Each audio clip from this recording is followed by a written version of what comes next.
I just built this automation, and this is how it works.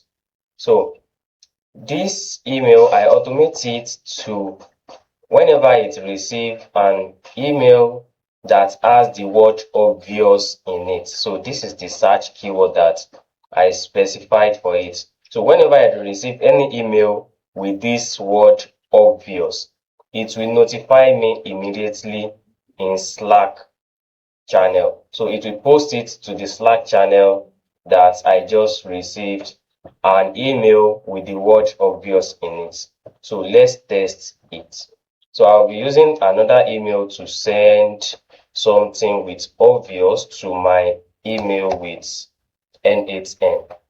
So this is the email, and I'll just write something like it is obvious.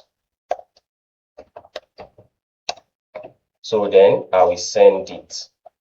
So, and I automated it to automatically scan the inbox every 1 minute. So here, it automatically scans the inbox every minute. And in 1 minute, it will scan the inbox and we'll see how it works. So it's counting already on seconds.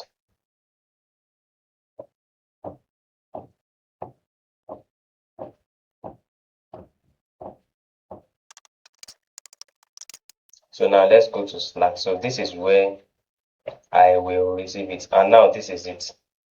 It just came in 4:17, and that is exactly the time, 4:17 p.m. It says check email, obvious thing. So that's the text I gave it to send, to post to this channel whenever it receives any email that has obvious in it. Thank you for watching.